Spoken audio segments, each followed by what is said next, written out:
know you can't fall asleep. Your brain doesn't stop working, and everybody says the same thing about basic sleep hygiene, and it somehow doesn't work on you. As somebody that has ADHD, I figured out the only method that works on people like me, and probably like you if you clicked on this video. First step is early dinners. If you eat too close to bed, your body's not gonna know what to do, sleep or digest. Your brain won't shut up because your digestion is clearly connected to your brain and to pretty much everything in your life. Meal timing isn't just calories, it's a signal to your body clock. Eating late has been associated with insomnia and with poor quality of sleep. But wait, there's even a more evil reason why late dinners affect our sleep so badly. Late meals can trigger and worsen reflux, which is all associated with sleep problems. Now let me tell you how to implement that. Firstly, finish your dinner at least 4 hours before bed. Even though the healthy norm is 2 to 3 hours, if you're watching this video and if you're somebody that struggles with insomnia a lot, then you probably have to do it a little bit earlier to give your body a little bit more time. And other than that, your last meal also has to be the lightest meal of the day. If you're somebody with ADHD, you have to aim for bigger breakfast and lighter dinners. It's going to reduce that load on your digestive system right when you want to go to sleep. The next step is something that's probably going to make you think that I'm boring and no fun and that you wouldn't want to hang out around me. The second tip is wake up at the same time every single day. I'm going to tell you the most annoying truths about insomnia ever is that your wake up time sometimes matters way more than your bedtime. Even though some people can't control their bedtimes, someone that has problems with that, you can meditate and stuff,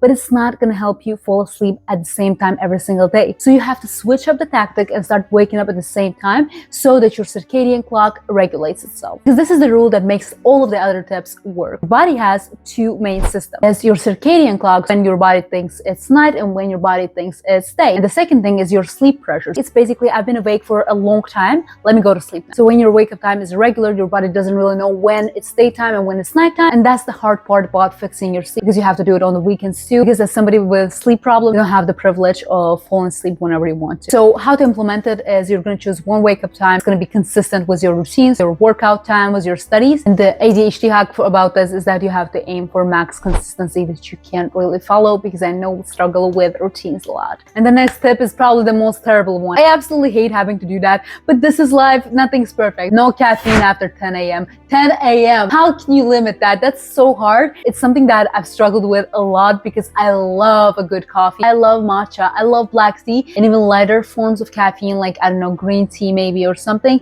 I stop them after 12, max 2 p.m. And if you have insomnia and drink coffee all the time, you deserve insomnia. Caffeine half-life can vary between 5 hours to like 9 hours. It's still going to be in your body and it's going to keep you alert, especially if you're somebody that's anxious. And also for health reasons too. Coffee drinkers do live longer, but morning only coffee drinkers. I was somebody that used to drink 4 cups of coffee a day, and I was like, oh my god, I have insomnia. It's all my ADHD. Oh my god, I'm so special. You're not special, Mehan. You're just drinking a lot of coffee. Stop. It's probably going to make your life miserable for the next 10 days, but then you'll get used to it.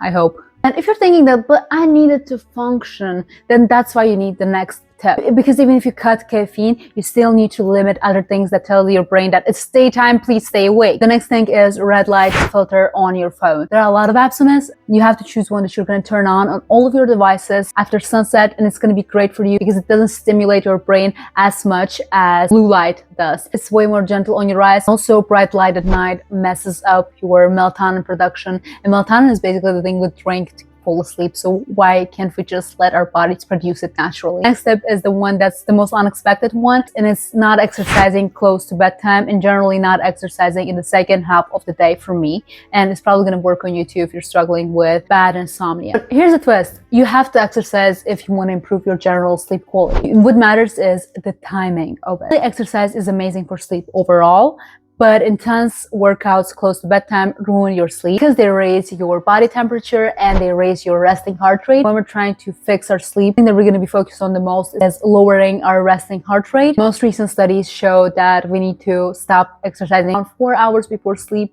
perfectly. Again, I suggest that you do it in the morning. The next step is the one that's going to retrain your brain to stop treating your bed like a thinking competition. It's not going to help you that much if you still study, think, entertain yourself, watch TV, and scroll on your bed. Your brain has learned one thing: bed equals staying awake. And you're shocked that you can't sleep even though your brain doesn't associate that place with sleeping anymore. And this is one of the core parts of cognitive behavioral therapy for insomnia. The whole point is to strengthen the bedroom equals sleep cue in your brain, and also weaken your brain's association of bed with arousal. Generally, don't use your bed or your bedroom as a living room. Don't do anything on your bed other than sleeping, because it's literally going to condition your brain to associate it with sleep, to get sleepier. Firstly, no phone in bed. Second is no studying in bed, and that's something that I'm very guilty of. The thing is no hanging out on your bed. You don't read, you do nothing on your bed other than sleeping. That's it. So the next step is what I call the bed sleep reconditioning. If you can't sleep after 20 minutes, get out of your bed, do something boring, read a book, do gentle yoga.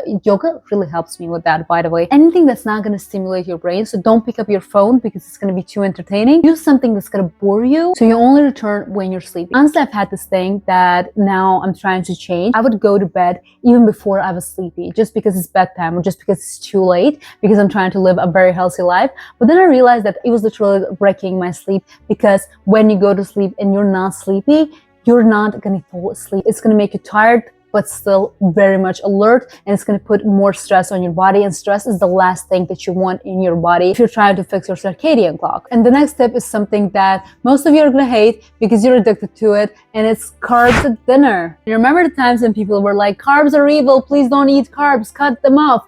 Oh, right, we're still in that period, right? Also, I'm going to add something that might not work for everybody. Make my last meal very low on protein, because protein digests a little bit harder. Carbs help the production of serotonin, which helps the production of melatonin, and it's pretty much amazing. And pick slow carbs, whole grains, and all of those are going to help you fall asleep easier, especially if you do it lighter and earlier in the day. Okay, so if you're overwhelmed, relax. If you do these three, you're going to get 80% of the results. Third one is something that everybody skips and stays in insomnia. Firstly, same wake up time every single day, weekends included. This is the anchor that's going to fix your body clock, and that's going to fix your sleep pressure. Now here's the one that turns bed into a sleep button again, and it's associating bed with sleep only. It's the most backed up by research. It's crazy good for you. Do it. The last thing is stimulus control, the 20-minute rule. If you're not asleep in bed, go out, do something boring. If you're not sleepy, don't go to bed. If you're not neurotypical, it's gonna hurt your sleep. Do these rules for 7 days and tell me. It would be amazing if you would add your tips in the comments, because I need more hacks to